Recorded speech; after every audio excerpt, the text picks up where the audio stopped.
Good morning, everybody. Good morning. And to all of you who are on the stream, and for those of you who arrived early, special welcome to you. And to all of you who were first on the stream, I noticed some of the conversation. I'm first? I'm first. I thought that was kind of cute. So at any rate, welcome to you. And let's see here. Oh, okay. Now you're checking the times to see who was first. Oh my goodness. All right. I like it. I like it. You gotta want it. You gotta be hungry.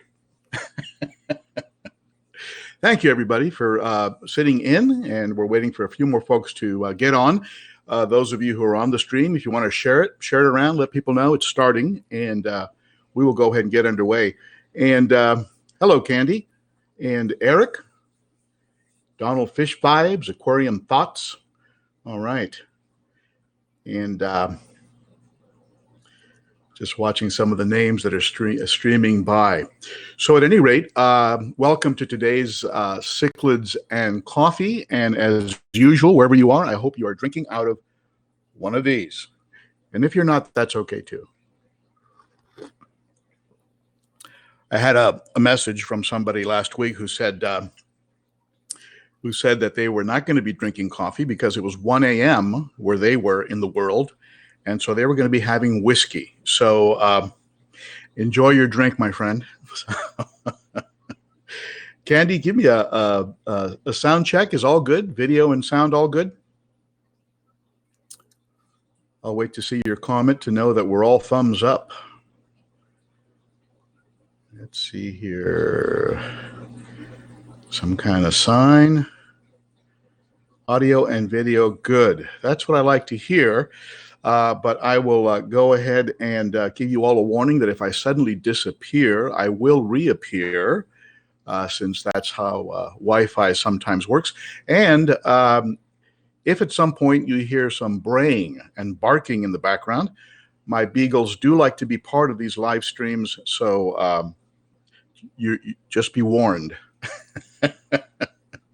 All right. Thank you for the feedback, folks. Hey, Chevy Fish. Duke City Aquariums, hello. Daniel Barrett, hello. Jennifer Moore, hello. All right. Cesar Sosa jumps in with a super chat. Thank you, my friend. Always supporting the channel. It is very appreciated. And yes, a very special shout out to those of you who support the channel with things like super chats. That just throws a little money at the channel to help keep the show on the road. And I'd like to also give a shout out to not just those who super chat, but all of you who are on the stream. You're all appreciated, that's for sure.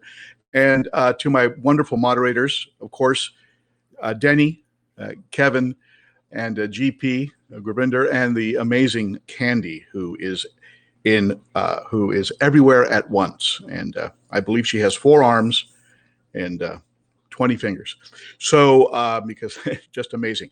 And thank you to everybody who's been buying the merchandise, the t-shirts, hoodies, and tees, and mugs. I've been noticing that's been moving well. Thank you so much for that. That also really helps the channel. So enough of the business. Let's just get into it and get into what's been happening and knock off the chit chat. Cesar Franco, hi from Philly. Hey, Cesar. How you doing, buddy? My son works for the Phillies. Maybe you know that. Go to a Phillies game. Let's see here. Recently, these are some videos that were released. I want to talk about these things. I'm just going to roll the topics into the videos that were released, and we can go ahead and be a little bit more efficient that way. But this topic of sudden death. It was amazing how many people commented under that sudden death video, the very top one here. How many people commented how they had experienced it. And I'm actually in a conversation with someone right now who had one of their most beautiful fish suddenly just tip over on him, and no idea why it happened. All the other fish are looking good and healthy. All the water testing results were good. So I think it's the mystery of it that hangs us up.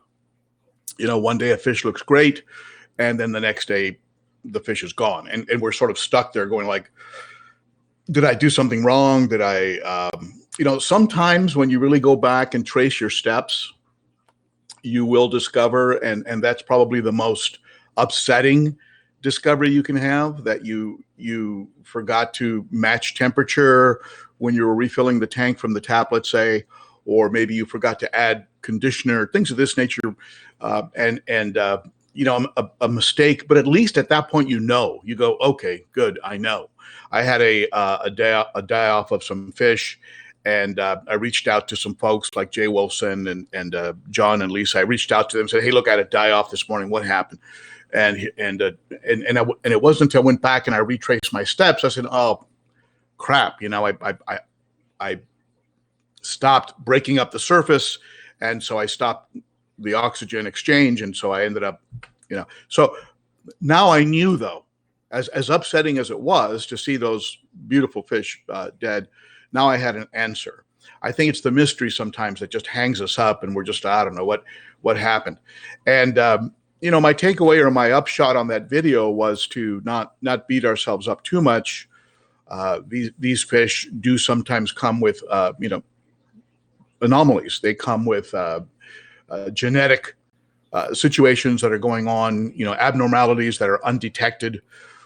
Could be in their organs, could be anywhere really, and so they end up with a much shorter lifespan.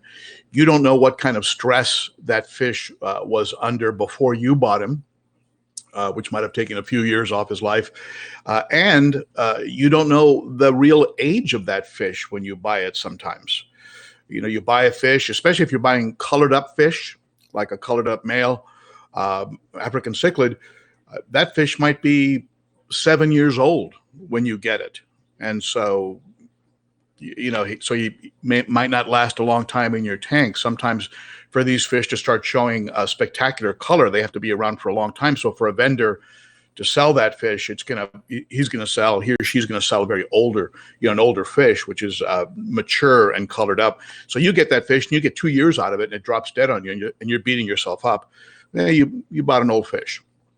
Now, the other factor, of course, is stress. Was that fish under stress? Now, where can that stress be coming from? Well, it could be from tank mates. Other fish might have been harassing that fish when you're not looking. Because I hear this sometimes. Well, I was looking at the tank. Nobody was chasing him.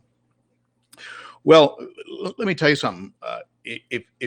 When you approach the tank, that is usually food time. So you're a big distraction. And though some fish will see you and take that opportunity to clear out space to try and get other fish out of the way so they can eat. Some fish do that. I had a Mabuna that would do that, and he was just a madman.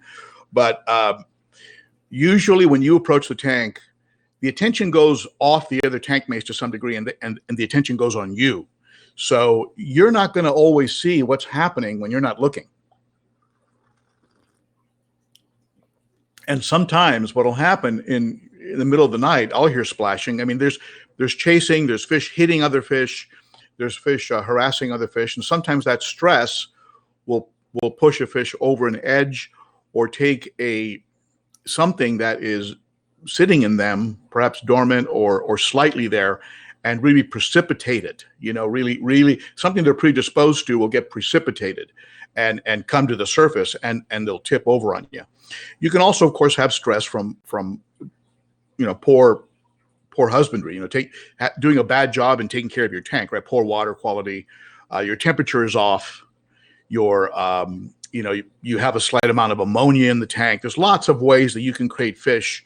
We're trying to keep under control a lot of moving parts in an aquarium to create an environment for these fish to thrive in. And so the stress can come really, really from anywhere. So bottom line, do the best job you can. Monitor your situation, check your temperature, be sure you treat your tank and all the basics, keep those basics in, and be real sensible about it. And don't beat yourself up if a fish dies, because it happens. And in some ways it's kind of a miracle that these fish actually live such long lives in these enclosed glass structures. I mean, it's kind of amazing that we've taken our hobby to a point where we can give these fish such nice long lives and healthy lives where they're breeding and living and doing the things they do. So John Larson, the nighttime fish fighting is the worst. A healthy fish can be destroyed very fast. Yeah, you're right. And sometimes, you pull the fish out of the tank when they die and you look at them, you go, I don't really see a lot of damage. I don't see a lot of fin damage. I don't see a lot of, the eyes are intact. I don't know what happened. It doesn't look like he was beat up. But I'll tell you something. This happened to me one time. I moved a fish to this tank thinking that he was ready. And there was something about that fish that sparked another fish in the tank at the time. I think it might have been my old polystigma. And that fish hit the fish on the side. When the fish was near the wall of the tank, hit him on the side, just broadsided him. There was no external damage. And that fish immediately just rolled over and proceeded to die. Just gasped, did its last few gasps and died. It was a horrible thing to see. And there would have been no visible, if I hadn't seen it, I wouldn't have known what had killed him. And so he might have had his swim bladder, internal organ damage, internal bleeding. Who knows what happened? But so sometimes what actually killed the fish is hard to tell. Of course, it's obvious sometimes when you pull a fish out and they seem to be picked apart. Fin damage, their sides have been picked apart. But keep in mind, sometimes that could have occurred after the fish died, because these little cannibals actually will start pecking at a dead fish. They go from becoming a tank mate to food very, very quickly. And when I pulled that ruby red out of the 100, I mean the pleco, the albino bushy nose, and the clown loaches were on top of that fish. They were going to be feasting on him. So. Hello, Niles from Holland. Thank you for joining, my friend, from a far, far away place. Love folks who tune in from crazy long distances. So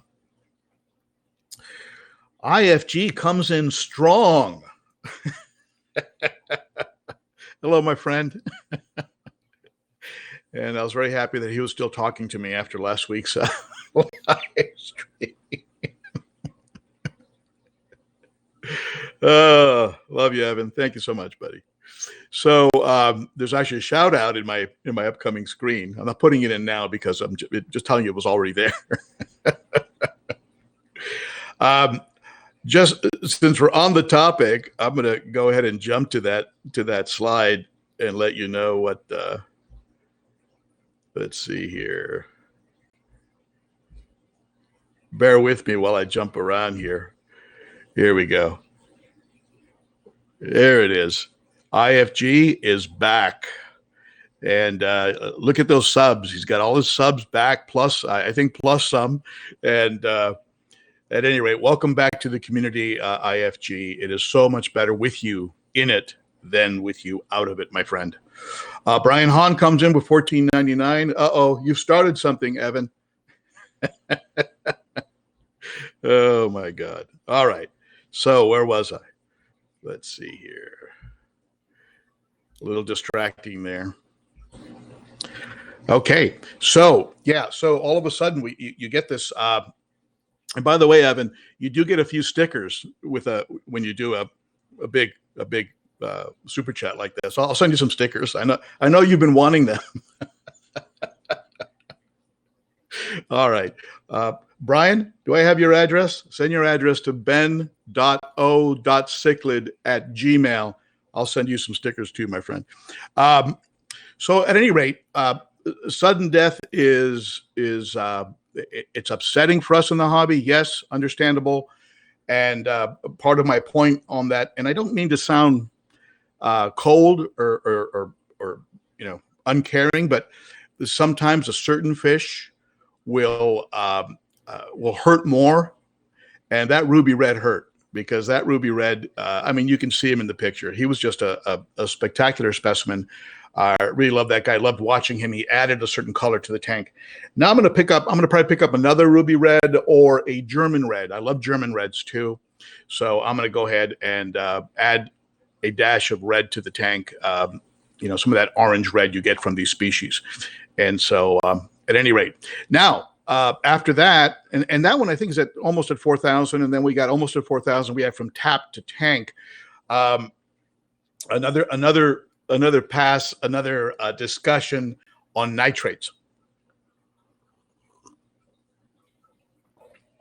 I just want to clarify something. There is no liquor in my coffee. Some of you have alluded to that. That's not true, and at least not this early. So from tap to tank, I followed the advice, right? I went and I tested my tap. Now listen, I tested my tap a few years ago, and it was we get water here in our town called Arcadia from a different source than the rest of Los Angeles. It comes from I believe it comes from more of a well mountain stream kind of a it's different from what you get from the Department of Water and Power here in Los Angeles, who do the super chlorination and all the other stuff that they do. So my water runs with almost zero chlorine and chloramine, and it's very, very hard water, lots of calcium, lots of magnesium in it. And so it's a very good water for cichlids. And I had just sort of figured, well, my water's perfect, so don't worry about it. And I kept hearing in the prior discussions on nitrates, hey, you should test your tap.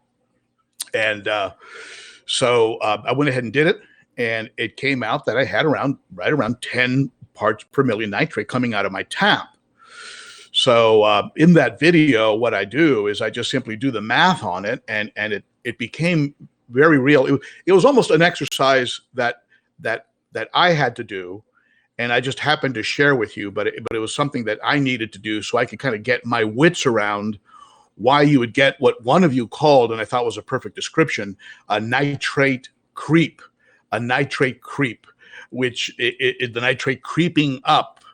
And it became very real to me by just looking at what happens when you do the dilution and you do your water changes. If you have nitrates coming out of your tap, you are going to get over time this nitrate creep. It's going to start to go up unless you're removing more than 50% of the water from your tank. And the rule of thumb I came up with, and this is just something I just came up with, I can't tell you that it's something that's been tested scientifically, but it made sense to me, was that for every percentage of every part per million you're getting out of your tap of nitrate, go that much over the 50% mark in your water change. So in my case, I was getting 10 parts per million of nitrates out of the tap. So my water changes are now right around 60%. So that 10% less than. So now I'm going to be controlling that creep from, that nitrate creep from gradually going up. And then one day I do a test and I'm at, 80 to 100, in nitrates. And so that was like the upshot from that. And granted, I used test strips, and some people said, well, those strips, blah, blah, blah. I get it. The strips are not, they're not going to be, military grade, NASA level testing. That's okay. The other thing that I've concluded in everything I've done in the last few weeks with nitrates is that test kits are going to be used only as an indicator or a bird dog to just clue me in on what might be going on, but I'm not going to rely on them as absolute truth and science. I'm just simply going to go look at them and go, okay, based on this result, based on how my fish look, based on how the tank smells, based on temperature, based on the look of my filters and the maintenance of based on all of those factors, I'm going to make a conclusion. I'm not going to do like I did a few weeks ago and get a test result and go into a little bit of a panic and start pulling my hair out. Now, I just received an email from somebody who said that his API master kit was still within the expiration. It hadn't expired. It was still good.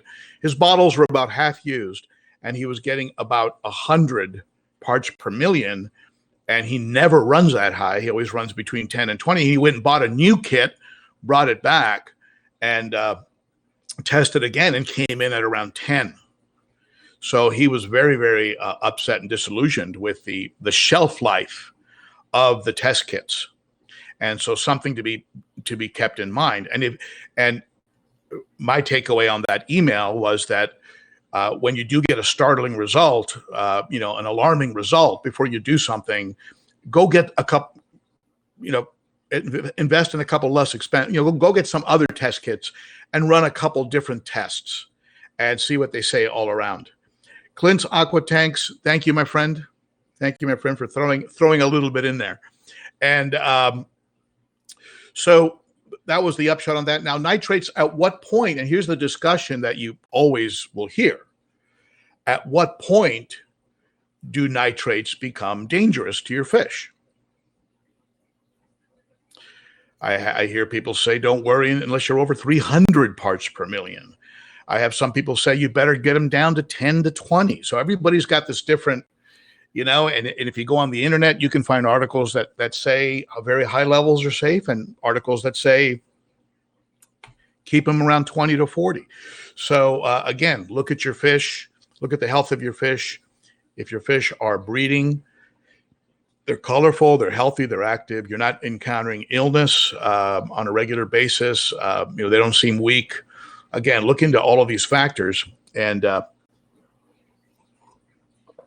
if you have an opinion based not just on observation, but on anything that you've read, any science, please share it. Please share it in the comments, either right now or after this video post to YouTube. Share it in the comments. I'd love to hear, what you've stumbled across with regards to dangerous levels. I do know that when you look at nitrates, it is a form of acid, and if it builds up too much, of course, you'll have an acid buildup, and you could conceivably have a pH crash.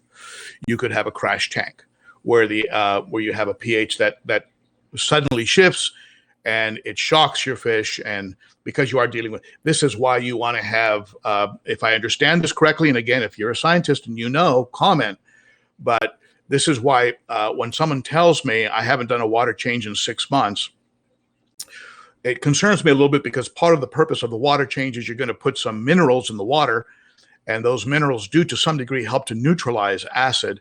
And if you don't do water changes, those minerals will settle to the bottom and stop being active in the water column. So, you want to do your water changes to refresh the minerals in the water column, if I understand that correctly. So at any rate, so from tap to tank was very eye-opening. It was very interesting. My advice to anybody out there is don't become like I did, and get a little bit too overconfident in the situation, where you start skipping testing altogether and just fall into a routine. Every now and then, doesn't have to be every 3 or 4 days like some people, or even every week, but every now and then, maybe every month, maybe even every 6 weeks, 8 weeks, pull out a test kit. And even if it's just strips, just take a look and see what you think. And maybe you'll get a surprise like I did.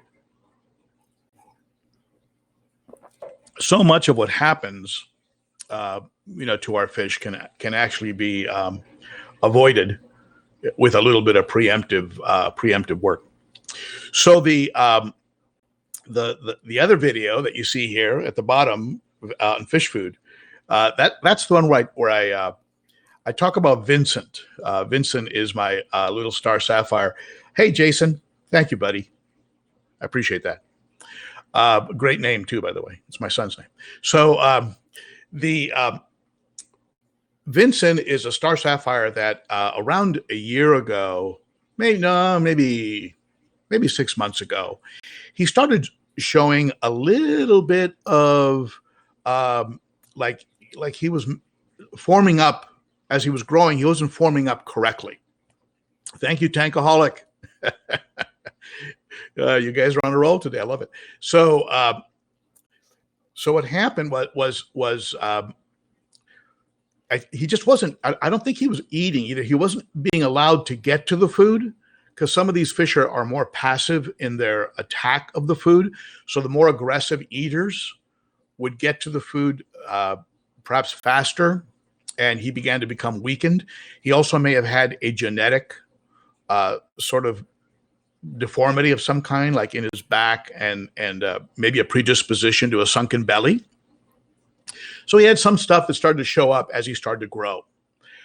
His skin would show spots sometimes, but yet he was always active. He's always active. He was always in the middle of things. Sometimes one of his eyes would get a little cloudy, and then it would clear up. And in other words, he was sickly. He was, and of course, we've all known people that are sickly. They don't have a very strong constitution. If anything's going around, they get it, and they have they just have sort of a weak system.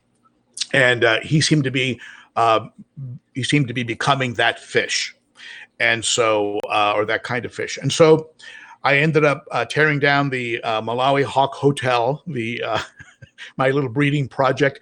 I took the big female to Nolan's down in Santa Ana, Nolan's Aquarium, one of my favorite shops.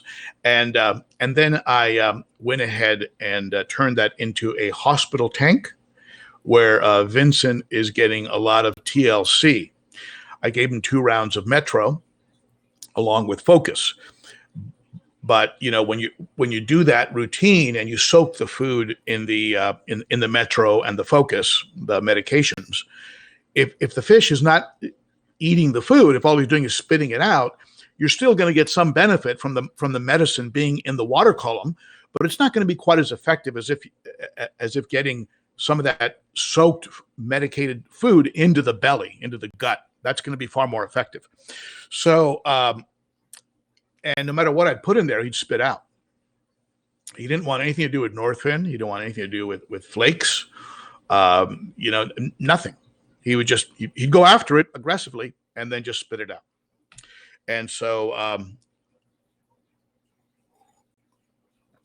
so I figured, okay, it looks like I'm just giving him it looks like my quarantine tank is going to be a hospice tank, and I'm just going to give little Vincent a place to die.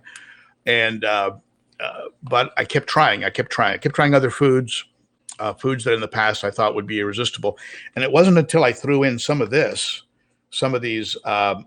Sarah granular color pellets for carnivorous fish, some of this stuff here.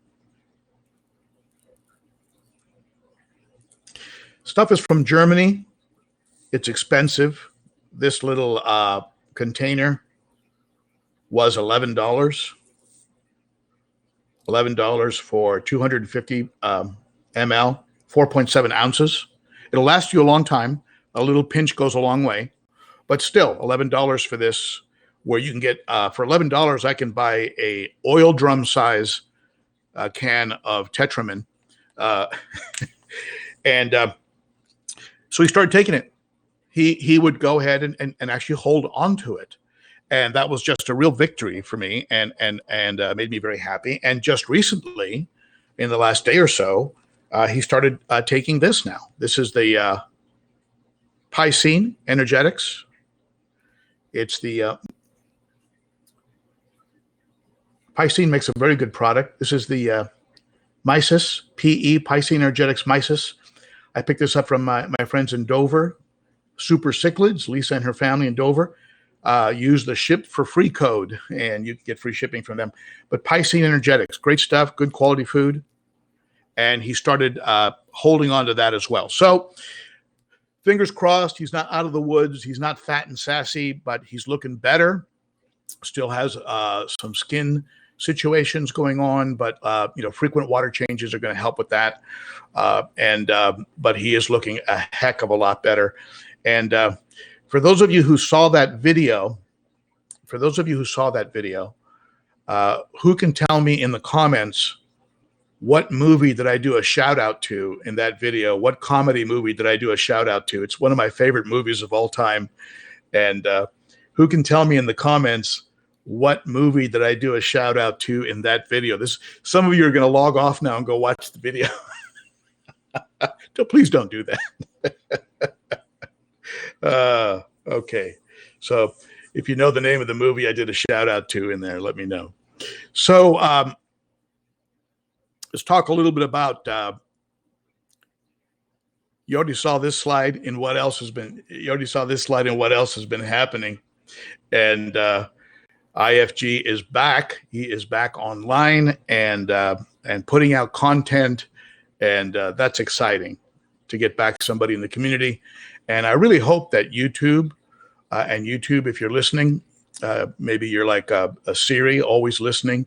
But if you're listening, you really have got to get security protocols nailed down so this doesn't happen.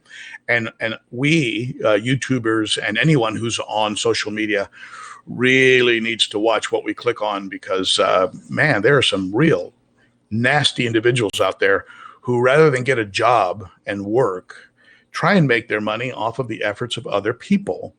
And that really is the part of the definition of a real criminal. And at any rate, so welcome back, Evan. I am so happy to see you. And what else has been happening?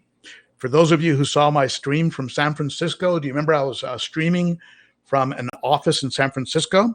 The reason I was up there was to take a photo with my son, who was one of the top employees at the place he works at called Gong.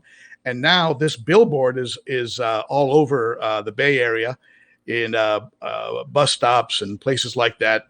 And it's a picture of him and I, and where he's being acknowledged by the company as having done, there's 250 employees. They picked 8 people from different divisions, and he's in sales, and he got selected, and he was able to bring somebody up, and he could have either a wife, girlfriend, pet, or a family member. He flew me up to San Francisco, and we did that picture, and that's my son right there, and he is built like a brick shit house. I'll tell you that. He's about to do a half Ironman. Very proud of that boy. So let's talk about what's coming up. Tomorrow I'm going to release just a fun little video of me feeding these guys behind me here in slow-mo, and it's just something kind of fun. I just thought I'd throw it out there. Nothing earth-shaking. I need to get another earth-shaking topic from Sharpies and models so I can stir things up again. But tomorrow is just going to be a feeding and a short little video, kind of fun. And I am going to be releasing the video of my trip down to Nolan's in Santa Ana. So if you were down at Nolan's, you might want to catch that because you might actually be in the video. So I will be releasing my trip to Nolan's. That was a lot of fun to go down there and to meet some of you face to face and in person, and be able to shake your hand and talk fish stuff with you. And I love this interaction that we have here on these live streams, but to be able to be there like in the flesh and put a face with the voice. And anyway, it was just great. I just really enjoyed it. And I hope to do it again. I hope to go to other shops in the future and maybe do a collaborative thing like that with some of the shops. And yes, Michael St. John, that is true. I am very proud of all of my children. My oldest daughter, released a single on the same day that billboard appeared. Her group is called Highland Kites. Highland Kites, check them out on Spotify. And the cover art of her single was done by my other daughter. And my other son is the minor league batting coach coordinator for the Phillies. So I'm blessed with 4 amazing children, and every single day of my life I'm blessed with that. I feel very fortunate. So let's get into my favorite portion, your questions answered, and we'll do that while looking at the aquarium cam. Look at that Malawi trout.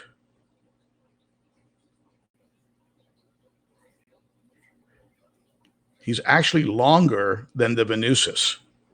The Venusis is still the boss, though. So let's take a look at let's take a look at what's been going on in the combo here. And if you have any questions for me, go ahead and type them in now. Big shout out to anyone who's done a super chat. If I missed you, I'm sorry, but I do try and keep my eyes on the screen here. So let's see here.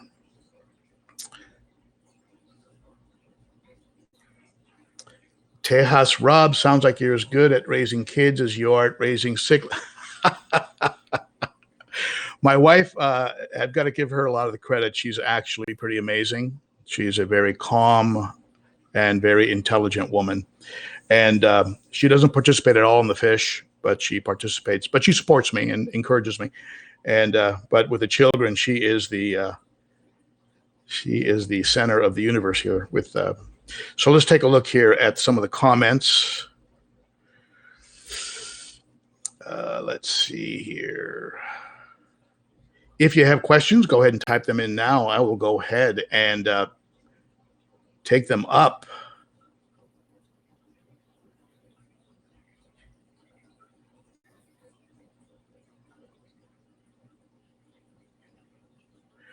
Pat's Fish Tanks. Us being on the city tap, it is sometimes difficult with chlorine levels. When I had discus, I ran a few problems because of that. Yeah, you know, Pat, I've had people who have discus who say that they just go on RO. They just take everything out of the water, and then they have a formula that they use to remineralize and add things back, because with discus you just can't risk that. You just can't risk that issue, and so. I hear you. And RO water kind of scares me a little bit because you take all the good stuff out of it too. But when you're on a city system like that, what are you going to do, right? You almost have to. So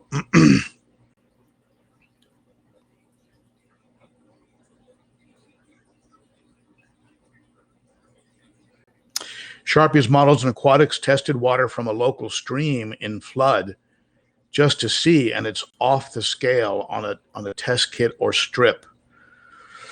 Yeah, I think a lot of folks who are on groundwater and wells, things of that nature, when they have, or they're near farmland, they can have a lot of crazy stuff washing into the water supply, and so you have to be really on your toes. And sometimes when you hear folks talk about massive die-offs, when they talk about massive die-offs, that's one of the things that happens. They've had a lot of stuff. Select Pet, I mean, you're alluding to it on your comment as well.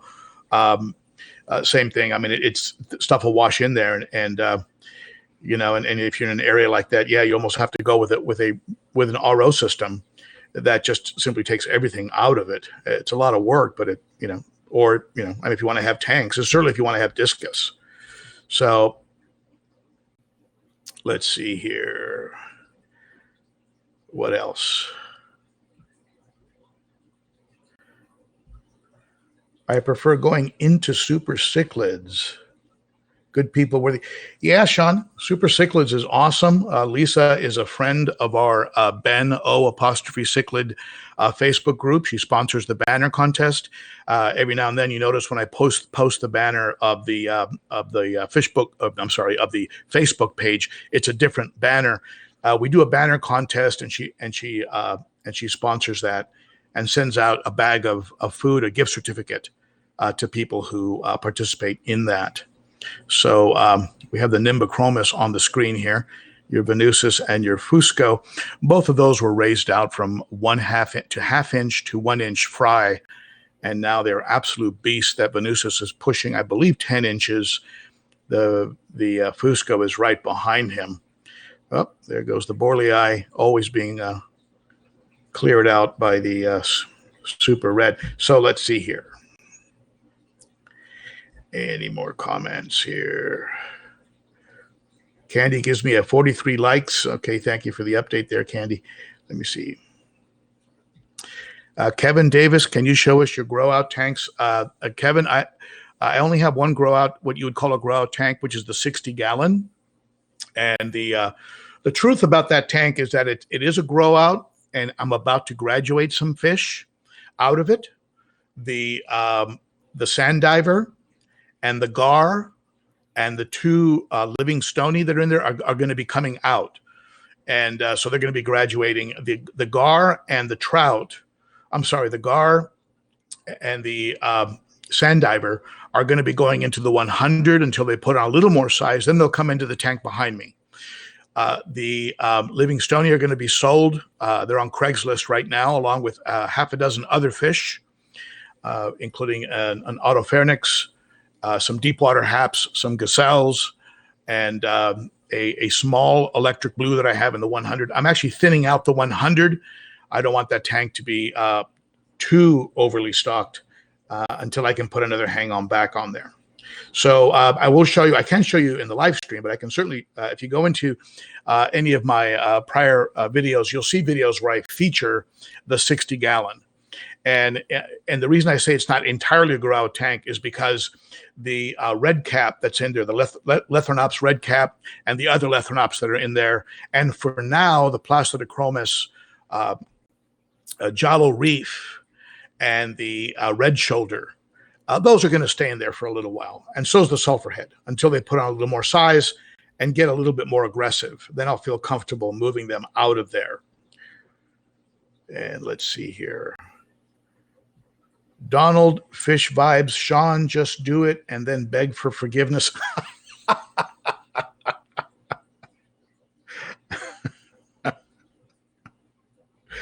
I'm not sure if I suggest that. I'm not sure if that's a good...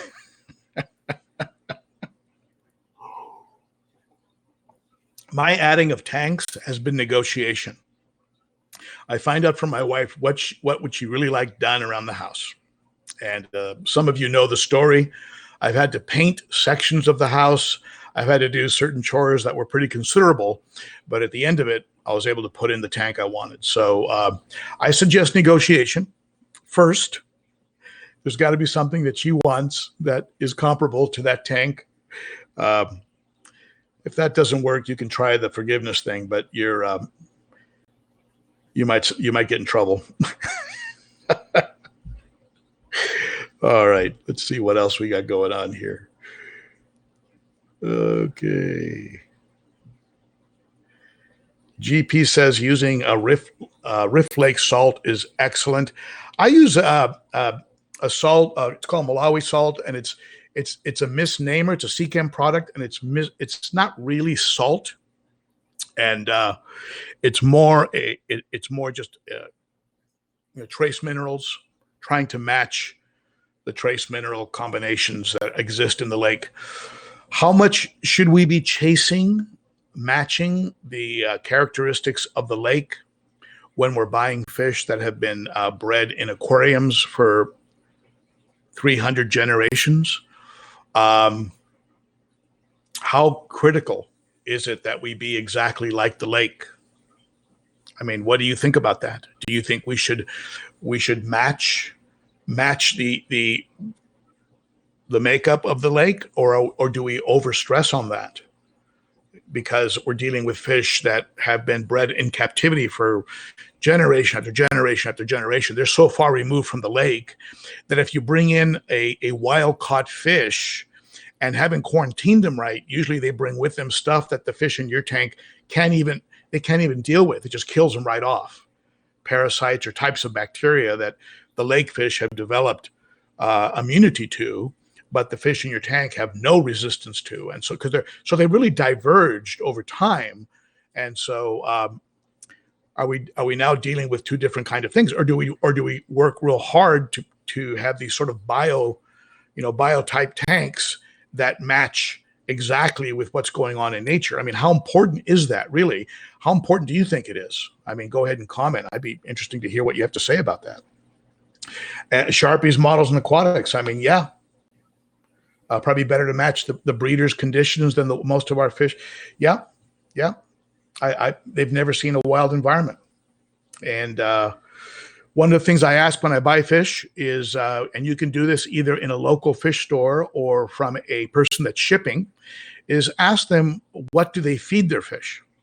And that way when you receive the fish and they're spitting out the flakes or they're spitting out the pellets, very often it's because they've been getting a certain kind of fish a certain kind of fish food for a very long time, and they're not transitioning over easily. So all right, let me see. When you go to see what else you folks are asking about here.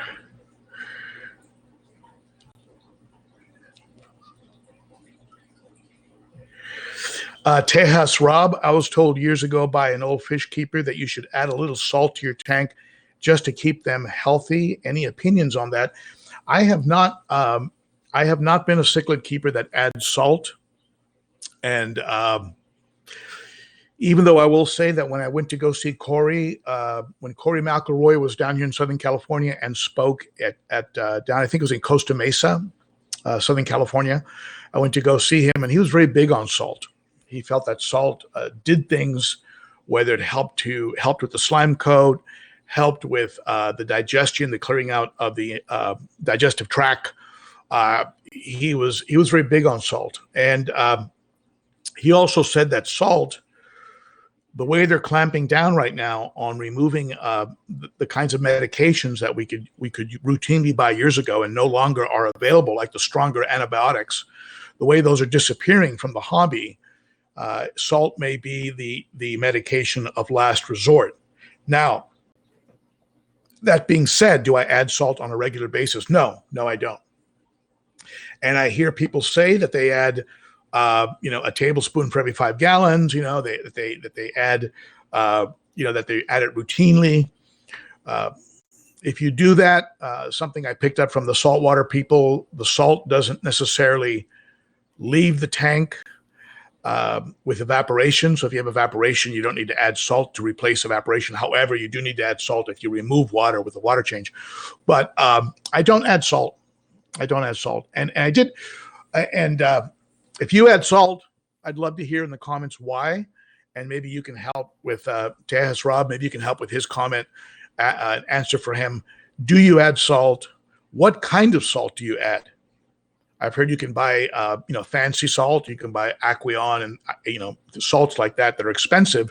But I've also heard that, kosher salt, things of this nature, inexpensive salts that you can get over the counter for 1/3 the price will work just as well. So any comments that you can do to help out Tejas Rob there would be appreciated. Starting to lose my voice. We must be getting close to the 1 hour mark. Let's see here. Michael Del Corsano, when you go to Nashville, make sure your house can have a fish room as a priority. Michael, we've come up with a list of things. And I love having a fireplace. I love having a secure, gated yard that the dogs can run around in and not worry about them getting out. Because if there's a way to get out, beagles will find a way to get out. And I want a basement. I want a basement that I can put some big tanks in and not worry about. So we have the list. And when we go there and look at houses, we look at homes, we're just going to make sure that every home we look at has that checklist, right? It's got to have an office that my wife can use and that I can use, like extra bedrooms, essentially, that can also double as guest rooms so that when the kids come visit and knock on wood, someday the grandkids can stay over. I keep giving my kids hints. Hey, you know what? If you had a kid right now, I'm going to be 80 when they're 15. Hint, hint, hint, hint. Rob D says that if you took any of our tank fish and dropped them into Malawi, they would die of chemical thermal shock. Yeah, I think you're probably right. I mean, it is a complete different ecosystem than what's been going on with 100 generations of, breeding fish. Aquaballs. Hey, Aquaballs. One of the people I was able to meet down at Nolan's. How are you, Aquaballs? I'm glad you're here. And it was a pleasure meeting you and your family, your 2 wonderful kids and your wife. That was very nice. Nice of you to come down. And I do want to take you up on that dinner offer at some point in the future. Let's see here. Flower Horn Fanatic, pickling salt is perfect. There you go. And how does pickling salt compare to Aquion salt in price by pound? Probably the pickling salt is, I suspect, a little bit less expensive.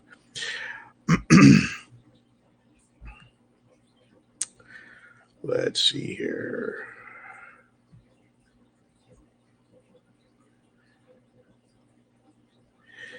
Kevin Davis, I buy the cheap pink Himalayan salt from Dollar Tree for $1. Can't beat that. Yeah. And it probably has nothing in it, nothing unusual, no iodine or anything, just plain old salt. And I know pink salt, Himalayan salt, has a tremendous amount of trace minerals. So you're probably getting a lot of good stuff there. My peeps, table salt will kill your fish. It has to be aquarium salt. Well, you know, my peeps, I've heard that Morton and I've heard that kosher is basically the exact same thing. If you look at the ingredients, and those would be called table salt. So, you know, research around. Remember, I'm just a dude on the internet, but you can certainly look at the ingredients, and a lot of folks out there who comment on it will say that for years they've been using things like kosher salt and have had great results from it. So, Paul, hi from Scotland. Hello, Paul, and I'm glad you love the channel, my friend. Thank you so much. Niles, simple salt without iodine works perfect. Yeah, that's what I've heard. I use Morton sea salt with no anti-caking agents. Daniel Barrett, there you go. And KG says marine salt is better. I'd like to know why. I mean, why is it better? Does it have an ingredient in it? Maybe the way it dissolves. I don't know. Anthony's Fishy Friends. Yes, there's the ingredient. It just has to be purely sodium chloride. Just sodium chloride, nothing else. Flower Horn Fanatic. Yes, marine salt is expensive.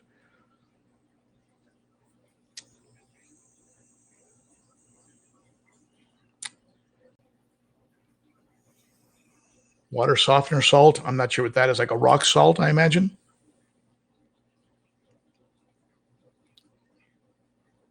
At any rate, there we go. We're off onto the salt discussion. Any other questions you folks want to ask here before we wrap up? I really appreciate you folks coming on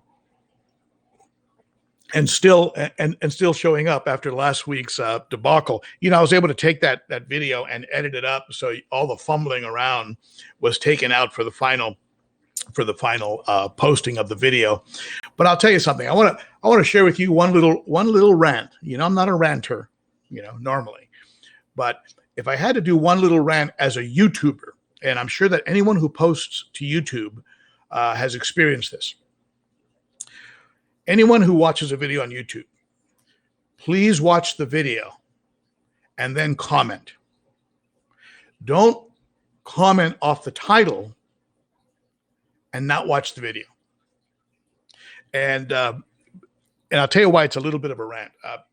I'll give you an example. I have a video that's been around for a while that the title of it is I think it's several reasons why you shouldn't get into the hobby. And it's a complete it's just humor. It's just sort of it's just a type of ironic humor that sometimes I do. And boy, oh boy, that first of all, number one, the video's gotten a lot of views. And second, a lot of the comments are, you shouldn't be discouraging people not to get in the hobby, blah, blah, blah, blah, blah. What do I know immediately? Person never watched the video.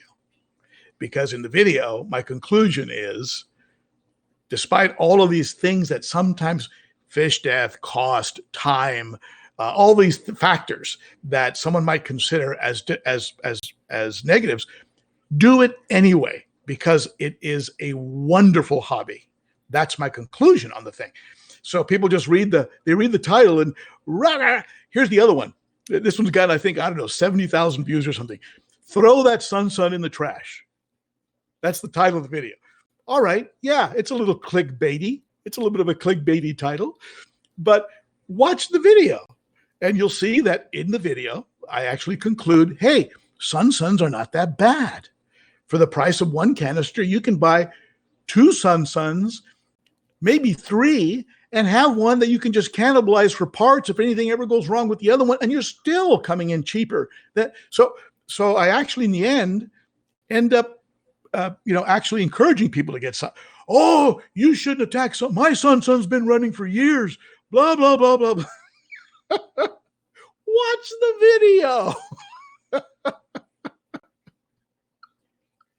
Oh my God. But here's my favorite comment. My favorite comment that I read recently. This was under the video when I went to San Francisco and I did the live stream from San Francisco. And IFG, if you're on the stream still, you know what I'm going to say.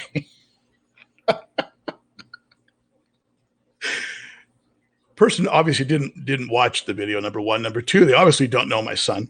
The comment was, "You're such a good dad for supporting your son's lifestyle."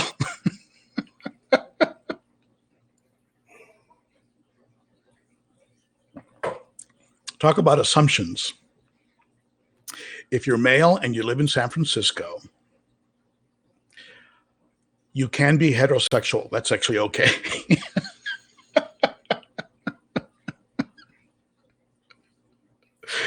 All right, that's the end of my rant. Please watch the videos before you comment.